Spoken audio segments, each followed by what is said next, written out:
Vamos lá. Nada de fala galera, essas coisas não, né, meu? Pelo amor de Deus. Como é que a gente pode fazer uma boa... E aí, galera? E aí, galera? E aí, pessoal? Eu vou colocar isso no vídeo. Como é que a gente pode começar, cara? Pode começar com, sei lá... A paz do Senhor, irmãos. Não, Deus o livre. E aí, pessoal? Pode ser? Pode ser. Fechou, então.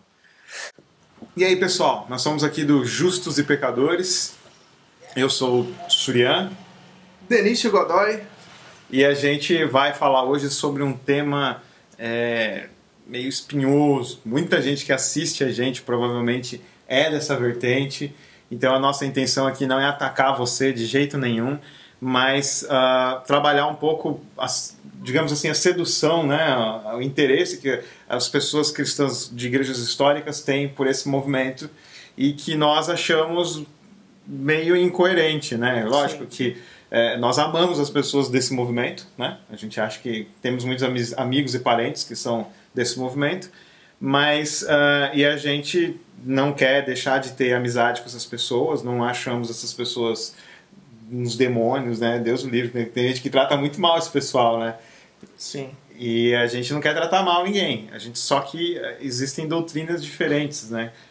A questão da justificação, principalmente, com esse movimento, que é o... Neopentecostalismo. O neopentecostalismo. E aí, Denício? O que você acha sobre neopentecostalismo? Pois é. Pode deixar seu comentário aí. Eu vou começar fazendo essa pergunta pro Thiago, né? Surian, o que é o neopentecostalismo? Onde surge? O que crê? O que ensina? Uhum. Bom, o neopentecostalismo é um termo sociológico, né? Na teologia não existe, digamos assim, uma teologia neopentecostal.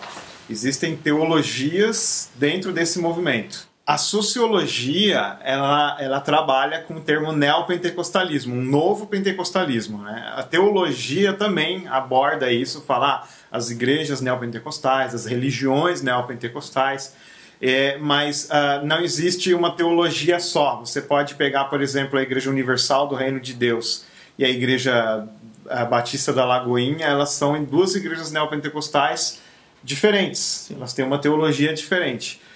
A sociologia, ela dividiu o pentecostalismo em 3 ondas. Alguns falam até em 4 ondas, né? Eu gosto muito dos sociólogos Ricardo Mariano e Reginaldo Prandi, que fizeram essa divisão. E aí eles colocaram a primeira onda como sendo as primeiras igrejas pentecostais que vieram aqui, os missionários suíços e o italiano que fundaram a Assembleia de Deus, suíços não, suecos, né? Daniel Berg e Gunnar Vingre, e o missionário italiano que veio e fundou a Congregação Cristã no Brasil. Essas igrejas, elas não foram muito bem aceitas no começo, elas eram tidas até como seita. Mas aí com o tempo elas começaram a ser aceitas como igrejas cristãs, como igrejas evangélicas, e outras igrejas vieram na década de 50, que é principalmente a Quadrangular, a Igreja do Evangelho Quadrangular, e outras igrejas daqui no Brasil foram fundadas também nessa época, e aí foi chamada a Igreja Pentecostal de Segunda Onda. A Igreja Pentecostal de Primeira Onda, ela não aceitava muito as coisas desse mundo, né? Ela brigava, ela combatia, por exemplo, o estudo universitário, bens materiais e tudo mais. A Segunda Onda, ela enfatizava mais em cura divina. São o fundador do Brasil para Cristo, o pessoal da Quadrangular, eles tinham tendas e faziam campanhas de curas, milagres e tudo mais. A primeira onda enfatizava mais no dom de línguas. Você fala em línguas, você recebe uma nova bênção, um novo batismo e tal, e aí você é um pentecostal. A segunda onda, ela também acreditava nisso, mas ela tinha mais como ênfase a cura divina. E eles não eram tão fortes com usos e costumes, mas ainda tinha bastante, né? Não podia rock, não podia bateria e tal. E nessa segunda onda começaram a surgir as igrejas renovadas, e também a renovação carismática em algumas igrejas tradicionais históricas. que eram igrejas históricas, presbiteriana, batista e tal, que tiveram essa experiência pentecostal, e elas resolveram, como não foram aceitas, né, dentro da denominação histórica, elas saíram e montaram a Igreja Batista Renovada, a Igreja Presbiteriana Renovada e outras igrejas renovadas. Algumas igrejas aceitaram isso,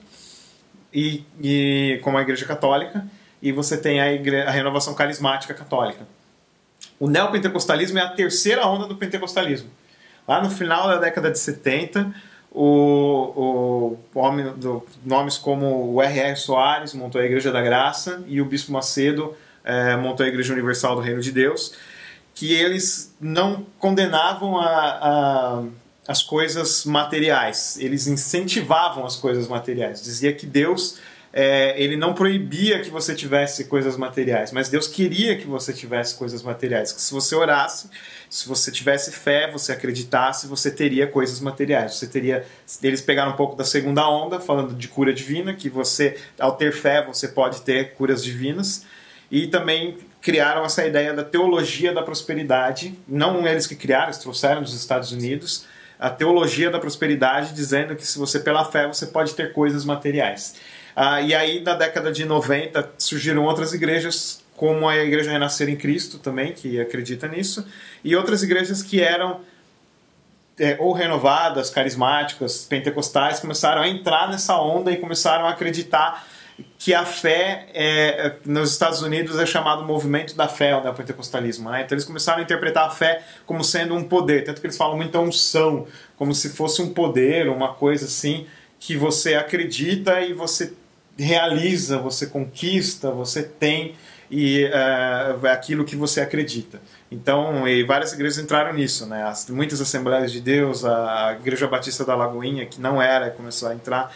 Então, várias igrejas começaram a entrar nessa onda, nessa terceira onda do pentecostalismo, que a gente chama de neopentecostalismo. Sim, no caso você mencionou aí a teologia da prosperidade e movimento de fé. É a mesma coisa? Tem alguma diferença? Sim, é a mesma coisa. Lá nos Estados Unidos, a teologia da prosperidade, lá eles não tem também Prosperity Gospel, né, que eles chamam de Evangelho da Prosperidade, mas tem também o Faith Movement, né, o movimento da fé. Então, eles falam, I confess, I pursue, ou seja, eu confesso, eu possuo, eu tenho aquilo que eu confesso. E aqui no Brasil o pessoal fala, eu determino, eu declaro, eu tomo posse, e aí aquilo acontece, né? Então, muita gente fala, eu não tenho enfermidade, eu não tenho doença, eu vou ter aquele carro, eu vou ter... E acreditam que fazendo essas coisas elas vão ter a bênção delas. E, Denício, você aí que estuda bastante a questão das confissões luteranas, o cristianismo histórico, qual que é a diferença da fé para o movimento da fé, né, ou teologia da prosperidade, ou então neopentecostalismo, para o que a Bíblia ensina, que é o que a igreja tem confessado durante esses séculos todos? Tiago, pelo que eu já pude notar, né, assim, mais pelo que as pessoas falam e como as pessoas expõem, eu não sei se o movimento neopentecostal tem uma confissão de fé ou algo do tipo que exponha, né, isso, mas a gente nota na maneira das pessoas lidarem e viverem a fé delas, que é algo inerente ao ser humano, né? E que o ser humano tem que fazer o uso para poder possuir saúde, para poder possuir bem-estar, prosperidade, felicidade e tal. Aí entra aquela questão, né? Eu determino, ou se você adoece, o pastor vai te falar que você não tem fé, você não está tendo fé. E eu noto isso, né? É algo inerente ao ser humano, né? Há uma força que o ser humano tem que fazer um uso dela para possuir aquilo que quer, né? E a fé para a Bíblia, eu tenho uma parte aqui da Bíblia de Estudo da Reforma, né, na página 2002, expondo a carta aos Efésios, os autores das notas da Bíblia da Reforma colocam o seguinte, que a fé é um dom que Deus concede. Então eles colocam da seguinte maneira, a promessa divina da salvação cria a fé, ou seja, o Evangelho cria a fé no coração do ser humano, né? A fé, então, é um dom que você recebe por meio do Evangelho, né? É o Evangelho do perdão em Cristo. Palavra e sacramentos, né? Aí eles colocam a seguinte ilustração aqui: assim como uma pessoa morta no meio do oceano está perdida, sem a ajuda de ninguém que a resgate, você está completamente perdido e morto, a menos que Deus o resgate. Deus encontra você morto em seus pecados. Ele envia o seu Filho para resgatar você. E por meio do Evangelho, Cristo ressuscita você, então você crê, né? Isso é a fé. Cristo lhe oferece. E este simples oferecer de Cristo possui o poder de criar a fé em seu coração. Um dom de Deus. Isso é a fé para o monergismo, né? É Deus vindo ao seu encontro e te resgatando dos seus pecados e da morte eterna. O neopentecostalismo, então, ele tem uma teologia sinergista, né? Sim, bem sinergista, né? E eu acredito que é até mais perigoso do que o próprio sinergismo, porque não fala de perdão de pecados. O Evangelho é simplesmente sobre o perdão dos pecados, né? Deus veio ao mundo nos resgatar em Cristo, né? Então, quando você substitui isso por adquirir bens neste mundo, o Evangelho está sendo deixado de lado. Aí a gente entra no próximo tema, que é a justificação somente pela fé. Sim. Então o neopentecostalismo ele acaba contrastando, né? Porque o que justifica o cristão não é somente a fé. O que justifica o cristão é você ter coisas, ou então ser uma pessoa saudável, né?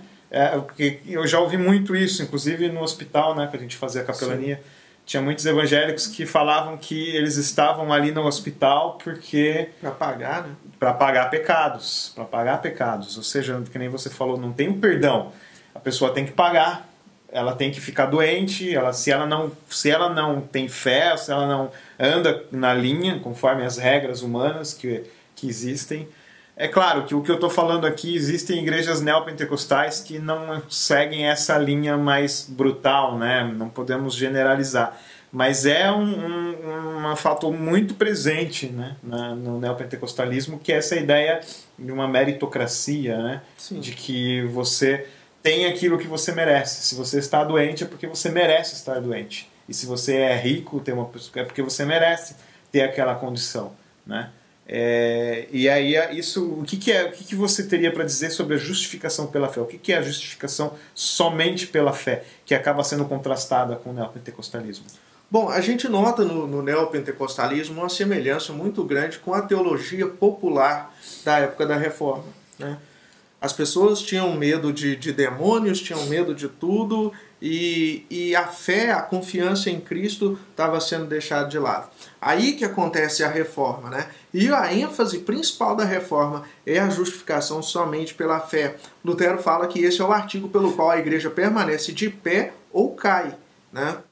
Justificação somente pela fé, ela exclui, né, qualquer espécie de obra, qualquer espécie de santificação, qualquer espécie de mérito próprio no campo da justificação, no campo da sua salvação. Então, o que faz o cristão de verdade, uma pessoa que é considerada por Deus um cristão, não é as obras, não é se ela faz a campanha dos milagres, se ela tem o carro importado, se ela tem saúde. Uma pessoa que é doente, sei lá, ela tem esquizofrenia, espondilite anquilosante, tem reumatismo, tem câncer, tem alguma coisa assim, ela pode ser um cristão de verdade? Sim, perfeitamente. O que faz o cristão de verdade? O que faz o cristão é unicamente a confiança em Cristo. É a confiança em Cristo, né? É isso que a gente... que a Bíblia ensina, né? O que o Denício está lendo aqui é a Bíblia de Estudo da Reforma, né? Do artigo que ele leu aqui, do Bíblia de Estudo da Reforma. Mas se a gente pega, por exemplo, Efésios 2, 8 a 10, fala que é pela graça que sois salvos, que nós somos salvos, por meio da fé. E isso não vem de nós, é um dom de Deus, é um presente de Deus.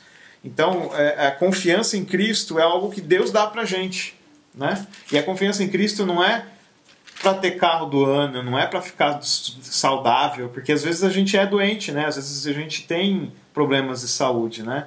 E a Bíblia mostra, por exemplo, Epafrodito, Tito, Timóteo, pessoas que tiveram muito doente. O próprio Paulo, Lá em Gálatas 4 fala que ele tinha problema na vista, que ele quase não enxergava, então ele precisava de alguém para escrever por ele. Ele tinha... Na Bíblia você tem um Cristo que ele foi para a cruz, né? Ele não foi uma pessoa que escapou da cruz, ele não derrotou o exército romano que nem os judeus esperavam que ele fizesse. Não, ele se entregou. Então, nós temos um Cristo sofrido, né, na cruz, um Cristo sofrido, um sofrimento, né? Até Lutero fala da teologia da cruz e da teologia da glória. O neopentecostalismo se encaixa como teologia da glória também, né?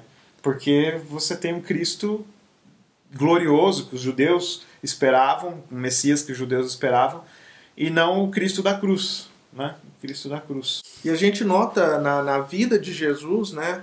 O nascimento de Jesus nasce numa estrebaria, vive como filho de um carpinteiro, né? Ajudava José e ele, na lida diária. Na teologia da prosperidade, alguns falam, Benihim, Morris Cerullo e tal, fala que carpinteiro na época era uma profissão de elite. Os caras... Tem um pessoal que acaba, né, e não tem nenhuma base histórica, não tem nada, tira da cabeça uma informação para que se comprove de que Jesus era rico, né? E a Bíblia fala que não, que ele não tinha nem onde pôr a cabeça, né? Pois é. É insustentável, né, do próprio ponto de vista do Cristo, da pessoa de nosso Senhor Jesus Cristo, né?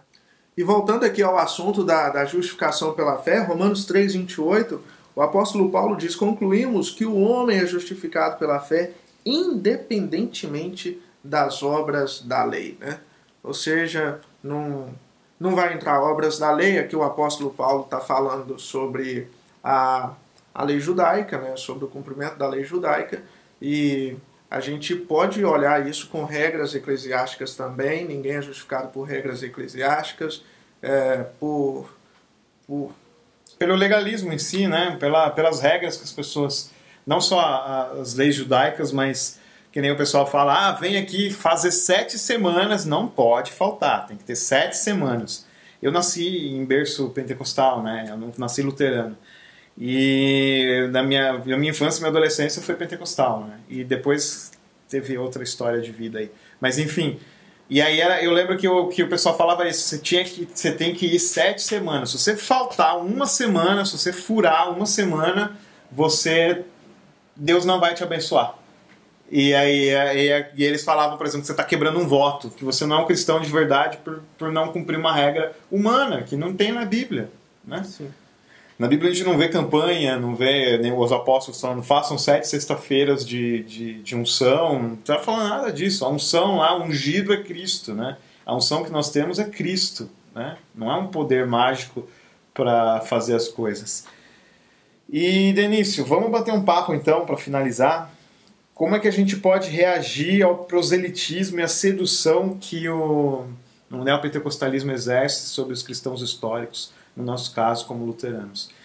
Mais uma vez, você que está assistindo a gente, você é neopentecostal, nós não estamos aqui fazendo um proselitismo para você vir para a igreja luterana, de jeito nenhum. A gente pode continuar na sua igreja, mas existem coisas que nós não concordamos e que nós queremos, nós não, em nenhum momento, como nós falamos aqui, para ser cristão é confiar em Cristo. A gente não está querendo dizer que você não é um cristão de verdade porque você é um neopentecostal. Se você confia em Cristo, você é um cristão, mas isso nós não podemos julgar em você, nós não temos como julgar.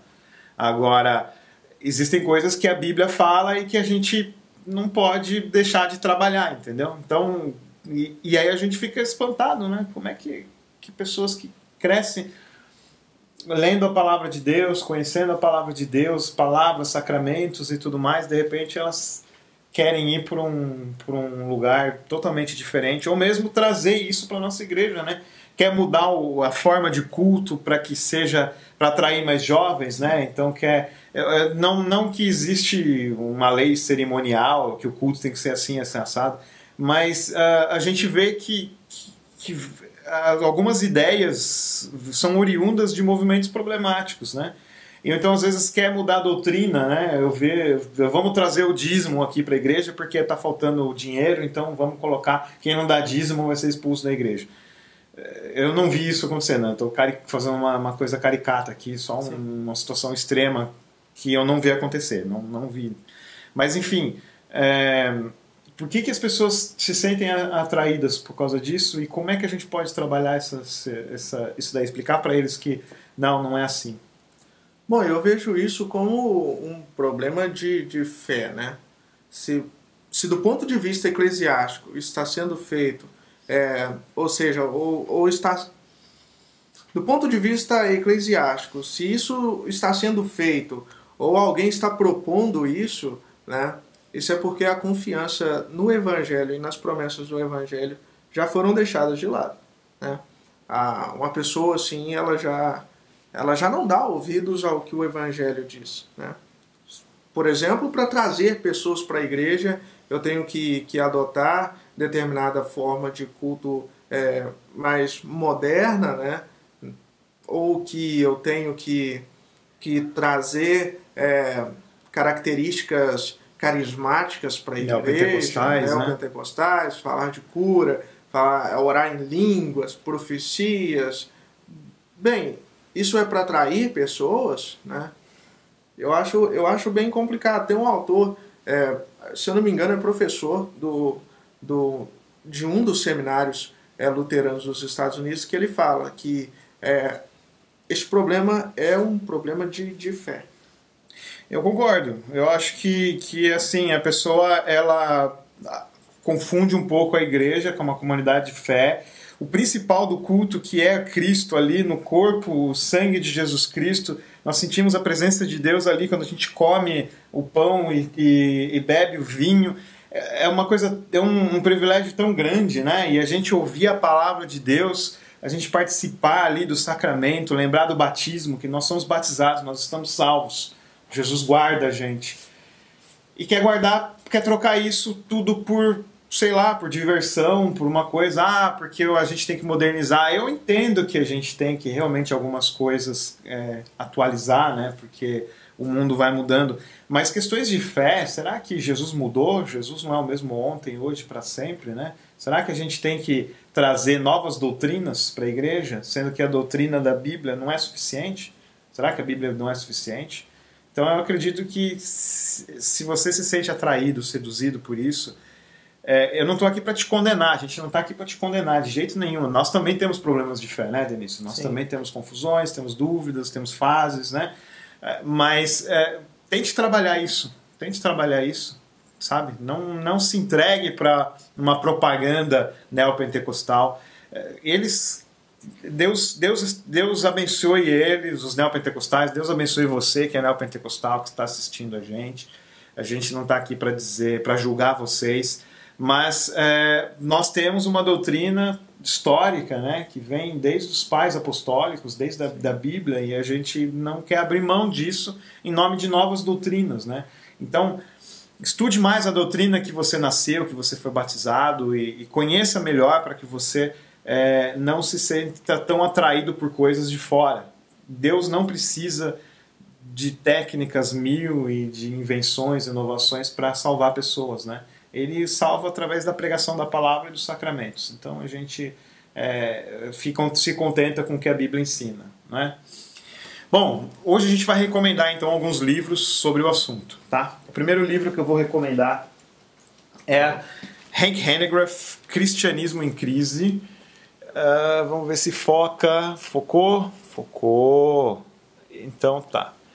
Esse livro tá todo estrupiado, porque ele é velho e eu já li, reli, marquei, e ele é o livro mais completo sobre o neopentecostalismo. Conta a origem, as doutrinas, é um pastor assembleiano, então ele coloca a divergência entre a Assembleia de Deus, a doutrina da Assembleia de Deus lá nos Estados Unidos. Hoje ele não é mais assembleiano, hoje ele é da Igreja Ortodoxa, mas ele na época que escreveu era assembleiano. Então ele coloca a comparação às doutrinas pentecostais, assim como nós fizemos aqui com a doutrina luterana, ele coloca a doutrina pentecostal em comparação com a doutrina neopentecostal e mostra as diferenças. Então, se você tem interesse, se você é um pentecostal ou neopentecostal, quiser ainda se manter pentecostal e quiser conhecer o melhor neopentecostalismo, esse livro aqui é a melhor indicação. É da editora CPAD, Casa Publicadora das Assembleias de Deus. Outro livro que eu vou indicar é esse daqui, do Lutero, As Obras Selecionadas de Lutero, que você encontra pelas editoras Sinodal, pela editora Concórdia, pela editora da Ubra ou pela Comissão Interluterana de Literatura, que é o volume 1 das obras selecionadas de Lutero. Opa. Volume 1. Tirando aqui do negócio dele, da caixinha, dentro dele tem esse daqui, Obras Selecionadas de Martinho Lutero, volume 1, onde tem as teses dele sobre a justificação. Então você ficou interessado sobre a justificação pela fé, teologia da glória e teologia da cruz, que nós falamos aqui, tem tudo isso daqui. Então, sobre indulgência, sobre graça, sobre justificação. Você pode adquirir esse livro. Aproveita, sempre tem promoções por aí. Eu não sei se ele tem já pelo Kindle, mas tem alguns aí pelo Kindle. Eu não sei se esse é o caso, mas você pode conseguir comprar ele e você descobrir o que Lutero falava da justificação, da justificação somente pela fé. Ele escreveu muito sobre isso, tem muita coisa boa e vale a pena você ler sobre isso. Outro, eu gostei de vocês, luteranos, eu achei legal. O que vocês acreditam, afinal de contas? Vocês são calvinistas, arminianos, católicos, ortodoxos, neopentecostais? O que vocês são, afinal de contas? Esse livro aqui, Sumário da Doutrina Cristã, ele tem um resumo da doutrina do luteranismo confessional. Então, se você quiser conhecer o luteranismo confessional, esse livro aqui é a melhor pedida. Porta de entrada, né? É a porta de entrada. Depois tem outros livros também que nós vamos indicar aqui no canal. E por último, eu não tenho em mãos aqui, mas gostaria de indicar, já li alguma coisinha sobre este livro. É um livro do meu malvado favorito. O livro se chama Sem Barganhas com Deus, do Caio Fábio. É um livro interessante que trata desse tema. Pô, legal, legal. E é isso aí. Muito obrigado por acompanhar a gente. Se inscreve aí no nosso canal, deixa seu like aqui embaixo. Compartilha, né? Compartilha com seus amigos. Exatamente. E você gostou, não gostou, deixa aí no seu comentário, faz o seu contraponto, seu ponto de vista. Desde que trate a gente com educação, né? Com gentileza. Então a gente deixa aí o comentário. A gente está aqui para ser dono da razão, não, né? A gente está aqui para apresentar o que a gente aprende na palavra de Deus e também com as confissões luteranas e mostrar para vocês aí aquilo que a gente tem aprendido, né? Sim. E você pode conversar com a gente aí nos comentários, também nas nossas páginas, né? Tá Lutero tudo Reflexivo e Teologia Crucis. Exatamente. Né? Você pode entrar em contato com a gente através das nossas páginas. Tem o nosso blog, justosepecadores.blogspot.com. Nesse período agora a gente está com uma série de postagens interessantes sobre a Quaresma. Então você quer aprender um pouquinho mais da fé histórica e desse período que para mim é um dos períodos mais solenes, né, do ano litúrgico das igrejas históricas, é o período da Quaresma, que vai terminar lá no domingo de Páscoa com uma celebração linda. Exatamente. Da ressurreição de nosso Senhor Jesus Cristo. Exatamente. E nós estamos aí em período de reflexão.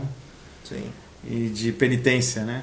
Penitência para nós, a gente pode fazer até um vídeo de repente, né, explicando isso daí. Penitência para nós é o arrependimento diário de pecados. A gente não é obra, a gente não precisa ficar batendo nas costas com um chicote. Não tem nada disso, né? A gente pano de saco. É uma coisa diária, mas digamos que nesse período do ano a gente tem mais ênfase, né? A gente pensa um pouquinho com mais carinho nesse assunto do arrependimento, de quanto nós somos pecadores, porque Cristo morreu e ressuscitou por nós, né? Então a Quaresma é um período lindo do calendário litúrgico. Mais pra frente também a gente pode fazer um vídeo sobre o calendário. A gente pode fazer um vídeo para falar sobre Quaresma. Sobre o calendário litúrgico também. Calendário litúrgico. Mais pra frente são temas interessantes. Pauta a gente tem. Então é isso aí, obrigadão por acompanhar a gente, valeu, Deus abençoe. Um abração, até mais, até o próximo vídeo. Falou!